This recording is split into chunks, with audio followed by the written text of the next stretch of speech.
여러분, 우리나라 그 축구 국가대표팀이 11회, 그러니까 40년째 벌써 이미 본선에 진출했고, 우리 내년도에 11회 본선에 진출에 성공을 해서 미국에서 열립니다. 북중미 우리 월드컵에 참가하게 됐어요.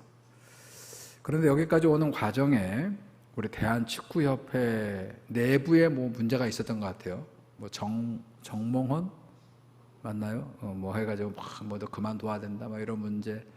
또 감독이 교체되면서 실적을 못 내고 처음에 예선전에 막 패배하고 무승부를 너무 많이 해가지고 잊어버렸죠. 이제 클린스만이라고 하는 감독을 경질하고, 그러면서 또 새로운 지금 감독을 선임하는 여러 거기서 무슨 문제가 있었다, 뭐 이런 것들. 게다가 또 한참 막 그 예선전에 지금 이기지도 못하고 있는데 선수들 간에 충돌 사건이 뉴스에 보도가 되고, 우리를 대표하는 간판 스타들, 뭐 손흥민, 이강인 이런 사람들이 서로 폭력을 했다 말았다, 뭐 이런 뉴스가 보도되면서 그 한참 예선전이 진행이 될 때 한 2년 전, 3년 전에 아시죠? 한 2년 전인 것 같아요. 이렇게 피켓으로 축구협회 각성하라, 감독은 물러나라, 뭐 어쩌고저쩌고 하면서 굉장히 어수선한 그런 상황이 벌어졌었습니다. 그리고 막 뉴스에도 연일 그런 걱정하는 그런 뉴스가 나오고 그랬어요.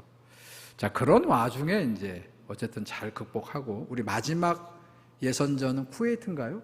6월 10일 날인가 했었을 때, 요번 달에 했죠. 그때는 이미 벌써 그 앞에 경기에서 본선을 확정하고 거의 이진급 되는 우리 선수들이 나가서 마지막 예선전을 했는데도 불구하고 4대0으로 그렇게 우리가 이겨서 아주 신바람이 났었던, 그래서 정말 다행이다 그렇게 생각이 됩니다. 그런데 축구협회가, 대한축구협회 직행부가 뭐 여러분 잘 모르는 분 많을 텐데, 지난 4월 달에 불과 한 2달 전에 박항서 전 베트남 대표팀 감독 있죠. 머리 이렇게 하고 키 조그맣고 다 할 겁니다. 그 박항서 전 베트남 축구 국가대표 감독을 국가대표 지원 부회장으로 그렇게 선임했다는 그런 뉴스를 봤어요. 아마도 흐트러진 우리 대표팀을 다잡아 보려는 그런 의도에서 우리 그 감독을 선임하지 않았나 생각이 되고요. 아마 그 영향이 있어서 좀 잘 이렇게 이제 안정을 좀 되찾아가는 게 아닌가 생각이 됩니다. 그런데 여러분 아시죠? 이 박항서 감독은 선수 시절부터, 물론 대표팀도 했었어요. 하다 말다 그랬더라고요.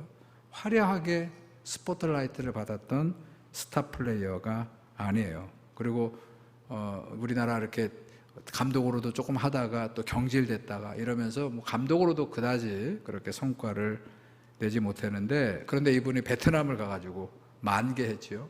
여러분, 이 박항서 감독의 별명이 있어요. 뭔지 혹시 아십니까? 박항서 감독의 별명이 있습니다. 베트남의 히딩크래요.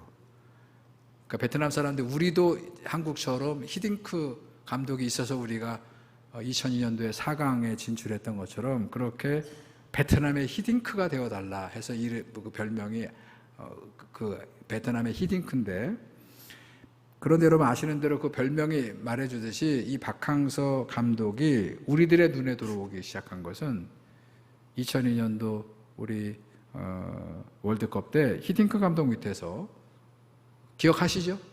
키는 조그맣고 불과 키가 164cm밖에 안 된대요. 그러니까 164cm밖에, 5cm가 채 165cm가 안 된다고 얘기하더라고요. 근데 그랬던 조그마하고 머리도 이렇게 벗겨주고 했던 동네 형 같은 그런 아저씨가 막 다니면서 막 그냥 친구들 막 마사지도 해주고 막 얼굴도 막 비벼주고 막 축구 골을 넣으면은 퍼쩍퍼쩍 뛰면서 막 좋아하고, 그러면서 우리 사람들의 주목을 받게 됐죠.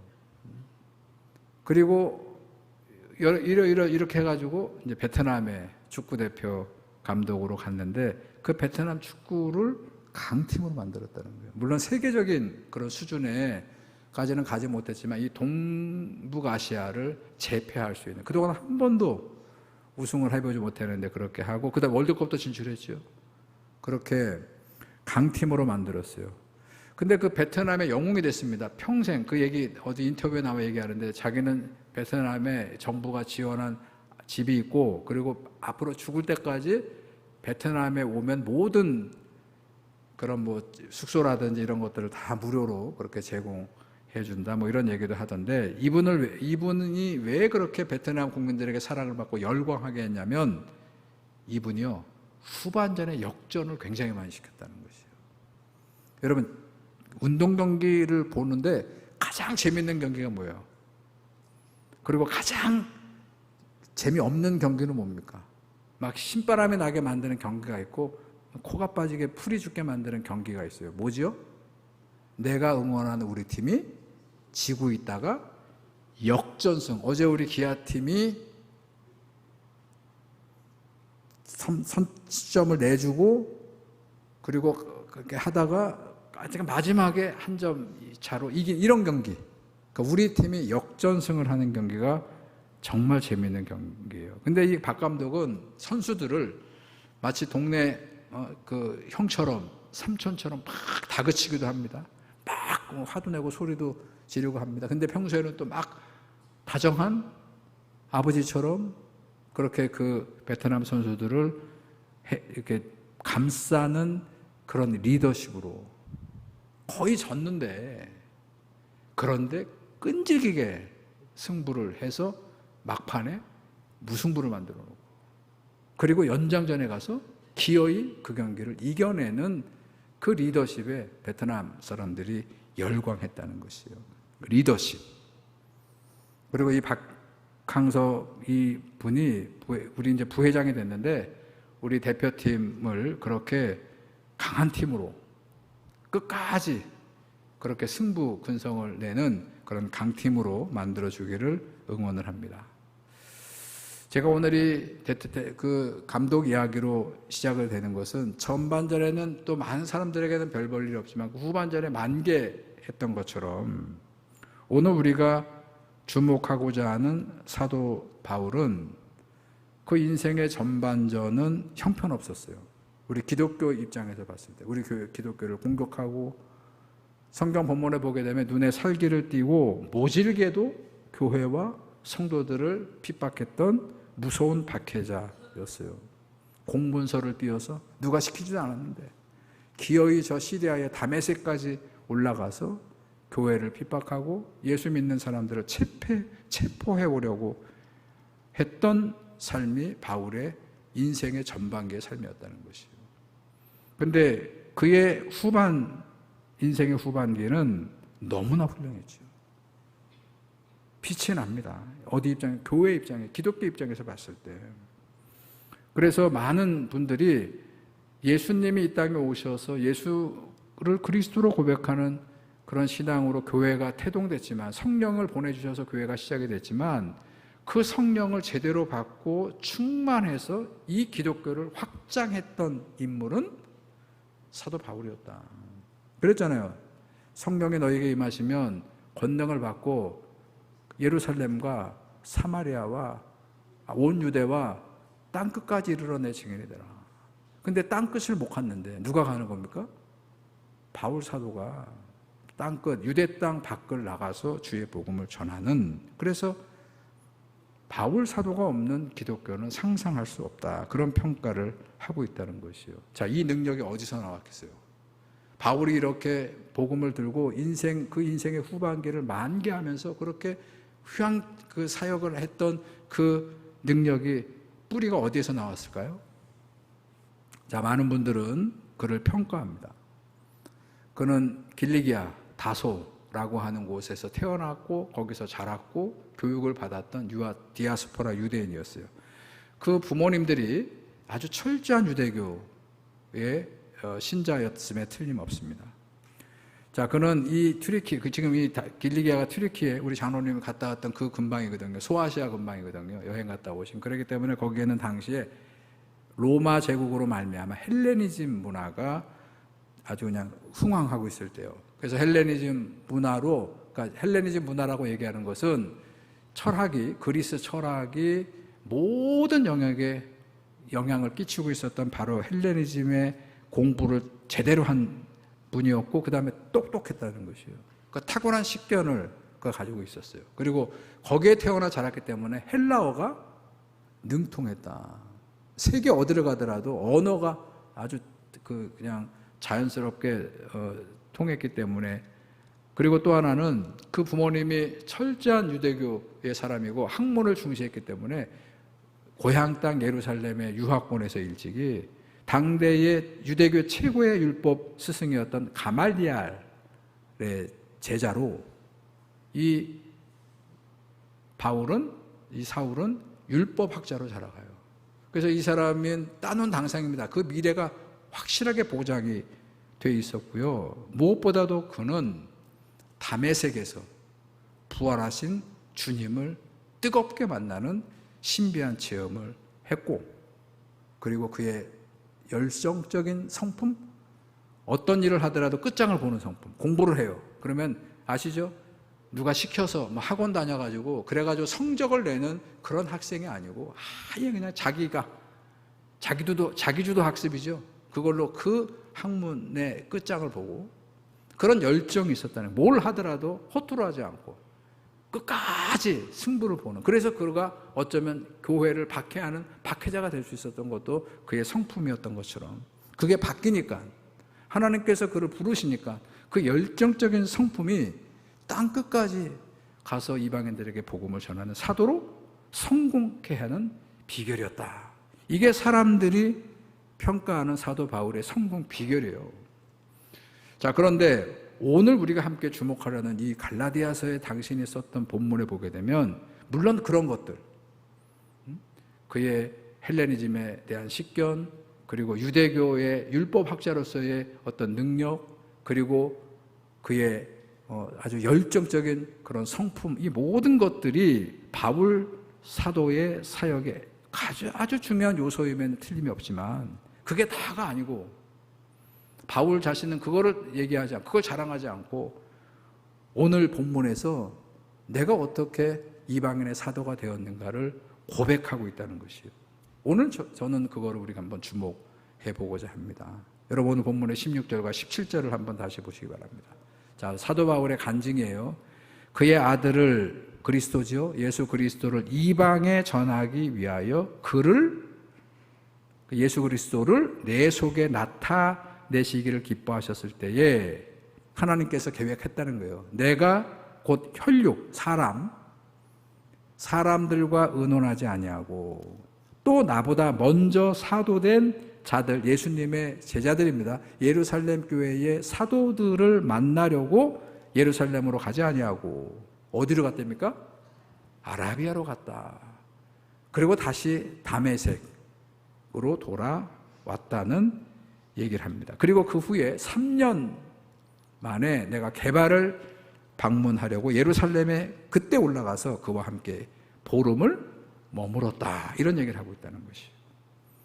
자, 3년 만에 바울이 나타났어요. 근데 그 3년 동안 바울은 다메섹에서 사울아 사울아 내가 왜 나를 핍박하느냐, 그리고 그의 눈이 멀고 아나니아를 통해서 그의 눈의 비늘을 떨어지고 난 다음에 그 대단했던 박해자가 사라져버립니다. 어디로 갔다고요?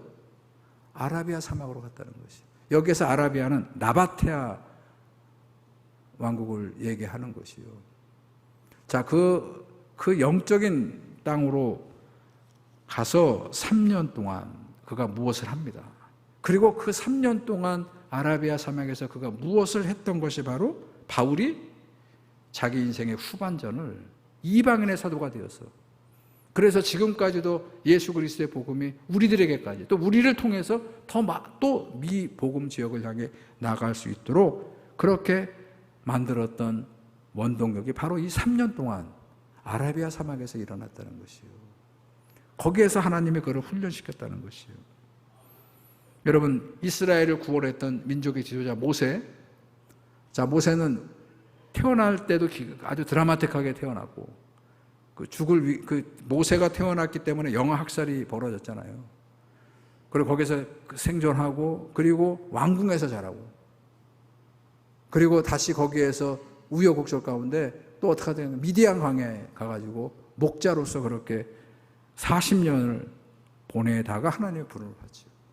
그러니까 평탄하게 살았고 잘 그렇게 교육받고 살다가 때가 되어서 하나님께서 모세를 이스라엘을 구원할 지도자로 선택해 부른 게 아니고 미디안 광야에서 그 고생하는 훈련의 시간을 보냈다는 거예요. 여러분, 이스라엘 백성들이 430년 동안 애굽 땅에서 종살이 하다가 하나님께서 그들의 부르짖음을 들으시고 짠 하고 그 애굽에서 능력으로 10가지 재앙으로 초토화시킨 다음에 그 다음에 이스라엘을 들어서 적과 꿀이르는 약속의 땅으로 딱 옮겨주셨으면 좋겠는데 그렇게 하지 않고 무려 40년 동안 광야에서 그들을 훈련시킨 다음에, 그리고 그들은 못 들어갔어요. 더더군다나 그 후손들을 통해서 하나님의 약속의 땅에 들어가게 하셨듯이 예수님은 하나님의 아들이십니다. 당신의 아들을 장성할 때 딱 태어나게 하셨어. 30살에 딱 이 세상에 하늘에서 그냥 구름을 타고 내려오게 하시고, 그것도 사람들이 다 보는 데서 딱 내려오셨다면 그분의 권능이 여러분 세상을 딱 이렇게 제패하지 않았겠어요? 근데 하나님은 그렇게 하지 아니하시고 가장 비천한 곳에 누일 자리가 없어서 우마가 있는 마국간에서 그분을 태어나게 하시고, 예루살렘 좀 멋진 집에 자식으로 태어나게 했으면 좋으려만 그렇게 하지 아니하시고 저 나사렛에 저 죄인들의 동네에서 자라게 하시고, 그렇게 30년 동안, 그리고 하나님께서 이제 때가 되어서 그를 부르신 다음에도 여러분 요한에게 세례 받으셨으면 이제 하나님의 사역을 할 수 있잖아요. 근데 그렇게 하지 아니하시고 곧바로 성령께서 그를 사막에 내보내서 온갖 회방을 하는 마귀의 시험을 받게 하신 다음에 그를 하나님의 나라의 복음을 전하는 메시아로 사용하셨다는 것이에요. 바울의 아라비아의 시간은 바로 그런 결정적인 하나님이 쓰시기 위한 그런 시간을 보냈다는 것이에요. 뭐 했을까요? 거기에서 사도 바울은 아라비아 사막에서 오로지 하나님과의 교제를 통해서 자기 자신을 성찰합니다. 그동안은 자기 생각이 많았어요. 자기는 배운 사람이고 헬레니즘 문화, 유대교 율법, 그 외에도 열심히 일해서 여러 가지 경험. 여러분, 바울이 아라비아에서 이런 시간을 보내지 않았다면 자기가 자기 됐던 것이 그것을 가지고 그는 사역을 하게 되었을 것입니다. 근데 그렇게 하지 않냐고. 아라비아 사막에서 오로지 하나님을 통해서 자기를 돌아보고 자기를 내려놓고 자기가 자기 됐던 모든 것들을, 그 나중에 자기가 얘기하죠. 내가 주님을 붙잡고 내가 붙잡고 있던 모든 것들을 배설물처럼 버렸다, 이렇게 얘기하잖아요. 그게 바로 아라비아 사막에서 주님을 만나서 그의 인생과 신앙이 무르익는 시간을 3년 동안 보냈다는 것이에요. 그 시간은 바울 자신에게 하나님 외에는 그 어떤 것도 들어올 수 없도록 차단했던 시간이었고요. 활개를 치고 사람들 앞에 자기의 능력을 보여주며 살았던 사도 바울이 스스로 그 모든 것들을 닫아버리고 가장 혹독하게 외롭게 자기 자신에게 호독한 시간을 보내면서 하나님의 음성에만 기울였던 그런 시간이 바로 아라비아에서의 시간이에요. 그리고 바울은 성숙해져 가는 거예요. 무르익어 가는 거예요. 그래서 거기에서 결실하는 그런 열매가 맺혀지는 그런 시간을 보냈다는 것입니다. 그것이 사도 바울의 인생의 후반기를 빛나게 만든 그런 동력이었다는 것이에요. 여러분, 사사기를 보게 되면 삼손 이야기 여러분 재미나죠. 삼손은 말 그대로 사사입니다. 경건한 나시린으로 태어났어요. 그 부모가 나시린으로 하나님께 바쳤습니다. 그래서 하나님께서 나시린으로 바쳐진 삼손에게 능력을 줬죠. 엄청난 재능과 힘을 하나님으로부터 사울은 받게 됩니다. 사명자로 하나님이 쓰시기 위해서 그 힘을 주셨단 말이에요. 그런데 삼손의 인생은 어땠어요? 사사기에서 가장 긴 넉 장에 걸쳐서 삼손 이야기가 펼쳐지는데 다른 사사들 가운데는 단 한 줄로 끝나는 사사가 대부분입니다. 그런데 이렇게 많은 분량을 얘기하면서 어떤 얘기를 하냐면 사명자가 자기의 사명을 망각했다는 얘기를 하는 거예요. 여자에게 눈이 멀어서 뭐 기타 여러 일들로 말미암아서 삼손이라는 사명자가 자기의 사명을 망각하고 그렇게 살았다는 거예요. 그 결과가 뭐라는 거예요? 그 삼손의 마지막, 그래서 결과가 어떻게 됩니까? 그렇게 인생의 모든 인생을 살았더니 그의 인생의 후반기가 어떻게 됐다는 거예요? 결론은 얘기해요. 블레셋에게 붙잡혀서 두 눈이 뽑혀서 블레셋 사람들이 연회를 벌이고 잔치를 벌이면서 막 흥에 취해 있을 때 그들은 삼손, 자기를 그렇게 호령했던 그 삼손이 눈이 뽑힌 채 묶여서 소나 말이 끄는 연자 맷돌을 돌리는 걸로 채찍을 치면, 그러면 그 자기의 원수인 삼손이 그 연자 맷돌을 돌리는 것을 보면서 조롱을 하고 웃어대면서 조롱받는 그런 게 삼손의 마지막 모습이잖아요. 그렇게 전락했다는 것이요. 여러분, 삼손의 실패 이야기는 하나님께서 우리에게 사명자로 불렀고 하나님께서 우리에게 많은 은사를 주셨는데 그 은사를 누가 주셨으며 왜 그거를 주셨는지, 그리고 그걸 가지고 뭘 해야 하는지를 망각하는 사람들에게 얼마나 그 사명자를 하나님이 불렀는데 그걸 망각하는 자라가 추락할 수 있는가, 어디까지 얼마만큼 비참하게 추락할 수 있는가를 여실히 보여주는 교훈의 이야기가 삼손의 이야기의 메시지라는 것이에요. 실제로 많은 사람들이 삼손처럼 자기 인생을 그렇게 살다가 그리고 그냥 져버립니다. 그렇게 인생을 마감하는 경우가 허다하다는 것이에요. 은사가 뭡니까? 카리스마예요, 카리스마. 은사가 카리스마입니다. 우리는 카리스마 그러면 뭔가 뭐가 이렇게 품어져 나오는 어떤 능력과 기운 이렇게 하는데 그게 아니고 은사가 카리스마예요. 카리스마 헬라어로 그게 은사예요. 그 뜻을 풀어보면 하나님이 나에게 주신 선물이라는 뜻이에요, 선물. 그게 은사입니다. 여러분, 물질이 많은 분 계시죠? 은사입니다. 하나님이 나에게 물질의 은사를 주셨어요. 그런 물질의 은사를 받은 분들이 있어요. 여러분, 스마트하게 아주 똑똑한 분들이 있어요. 제가 이렇게 봐도 정말로 그 스마트한 그 똑똑함, 그 은사예요. 내가 똑똑하고 이게 아니고 하나님이 그 은사를 나에게 주신 거예요. 여러분 보세요. 어려서부터 그 사람들한테 똑똑한 거 여러분들이 배웠어요? 똑똑한 사람들이 있거든요. 우리 여기도 있잖아요. 여기도. 여러분 배워서 똑똑해졌습니까? 그러지 않습니다. 아니, 학원 보내줬지. 학원 다니고 막 수학 문제 풀고 뭐 학원에 가서 열심히 하고 학교에서 엄마가 그렇게 만들어줘서 똑똑해지진 않아요. 점수는 내겠지. 그 스마트한 똑똑함은 하나님이 나에게 주신 은사예요, 은사. 여러분, 좋은 가정에 태어나서 잘 배우고 잘 자라서 여러분 좋은 직업, 은사예요, 은사. 그런 은사를 받았어요. 그 외에도 여러분들이 가지고 있는 여러 가지 재능들은 다 하나님이 우리들에게 주신 은사를 받았다는 거예요. 그러면 그 은사를 주신 분의 뜻을 따라 써야죠.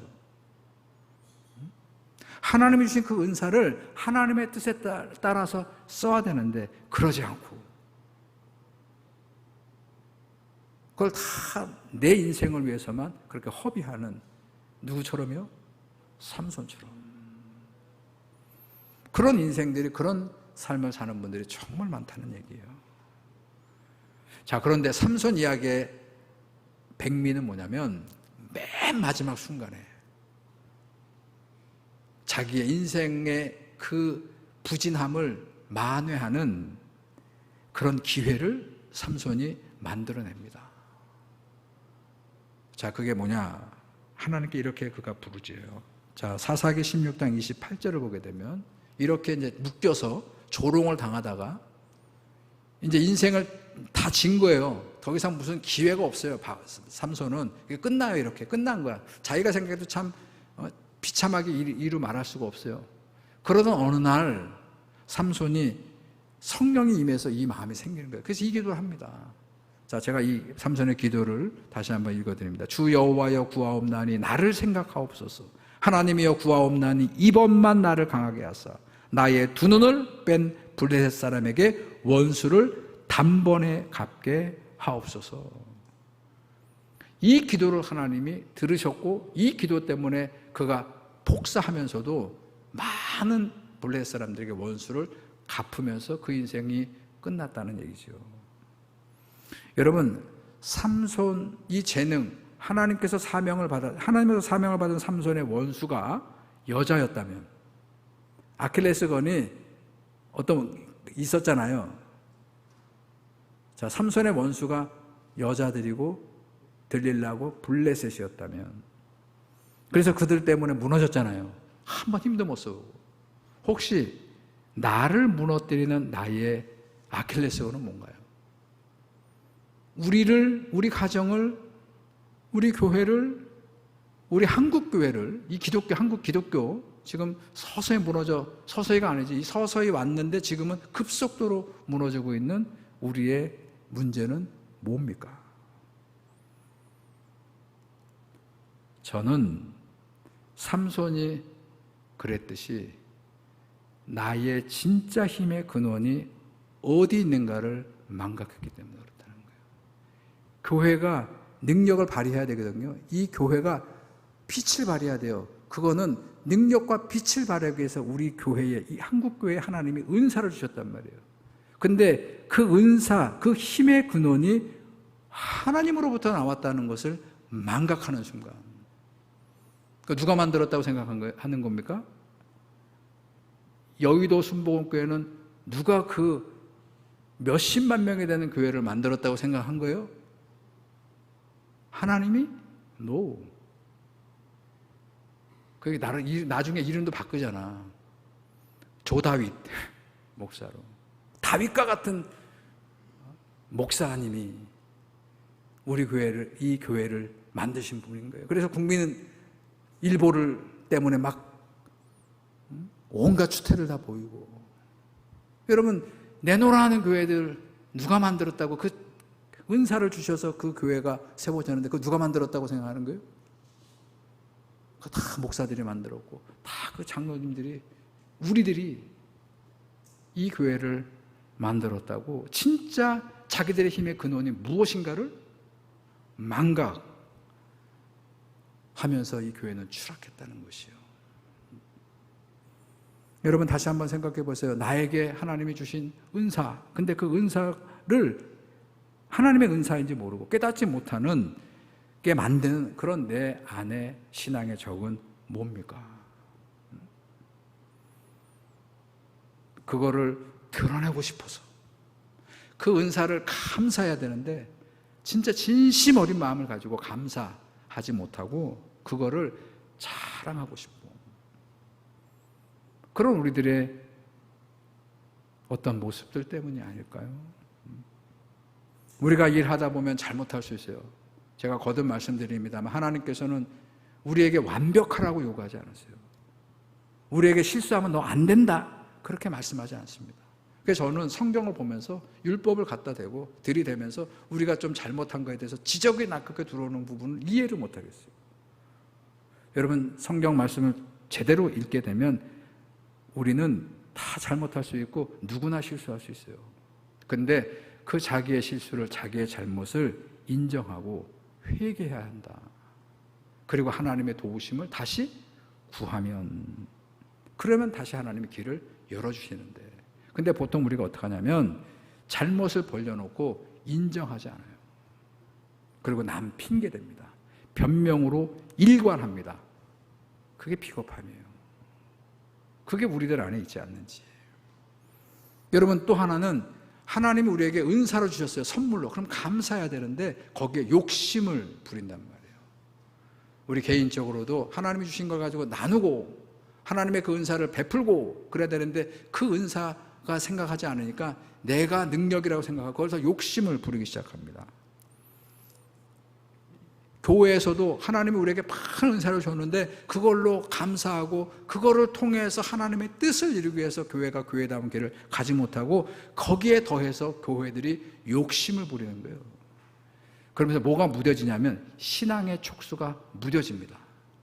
여태까지 우리가 빈 마음이었을 때, 가벼운 마음이었을 때, 그때는 우리가 기도하면서 신앙이라고 하는 촉수 아시죠? 촉이 살아있었어요. 날카롭게. 그래서 하나님과 동행하고 하나님의 뜻을 향해서 애쓰고 무던히도 힘쓰고 노력하며 그게 고단해도 그것이 감사하고 기쁨이고 그렇게 했는데 그 신앙의 촉수가 욕심이 들어오면서부터 무뎌집니다. 그래서 그것이 잘 되면 좋겠는데 그게 욕심 때문에 막혔어요. 그러면 그 다음에 그 욕심을 내려놓고 한 번 더 멀리 돌아보면서 둘러보면서 그러면서 자기를 성찰하고 새로운 길을 주님 앞에 구해야 되는데 이 욕심이라고 하는 이 문제를 완전히 내려놓지 못하니까 아무것도 하지 못하고 시간만 허비하고 있는 그런 무책임한 모습들, 그런 것들이 우리를 하여금 하나님의 뜻을 따라 달려가지 못하게 하는 그런 것이 아닌가요? 그런 우리 스스로를 성찰하면서 저는 오늘 본문을 다시 한번 주목하기를 원합니다. 아라비아 사막으로 나갔던 다윗, 누구죠? 바울. 거기에서 모든 것들을 다 일단 에포케라고 그래요. 에포케. 중지. 다 멈추고 그리고 오로지 누구한테 집중한다고요? 하나님께만 3년 동안 집중을 했던 바울처럼 오늘 저는 저와 여러분들이 무덥지만, 근데 사막도 무더워요. 광야도 엄청 무덥습니다. 아마리아, 엄청 무더워. 우리 장로님 갔다 오죠. 트레키에 굉장히 덥죠. 무덥고 습하고 막 그래요. 그러나 거기에서 나아가서 그가 하나님께 무릎 꿇고 하나님께 오로지 집중하며 기도했던 것처럼 여름이 시작이 돼서 무더위가 기성을 부리게 되겠습니다만 여러분들이 이런저런 문제를 가지시고 하나님께로 나오시기를, 우리 교회의 이 문제를 가지고 정말 어려운 문제예요. 이 어려운 우리 전주중학교에 처해 있는 이 문제를 가지고 그러나 해결해야 됩니다. 저도 궁금하고 저도 궁금합니다. 하나님이 우리 전주중학교 제가 목회를 하는데 이 끝을 어떻게 하나님이 역사하실지를 기대하시고 그냥 팔짱 끼고 넋 놓고 기다릴 수는 없어요. 어디로 나옵니까? 하나님께 기도의 자리로 여러분들이 다 나오셔서 이 문제를 가지고 씨름하시기를 바랍니다.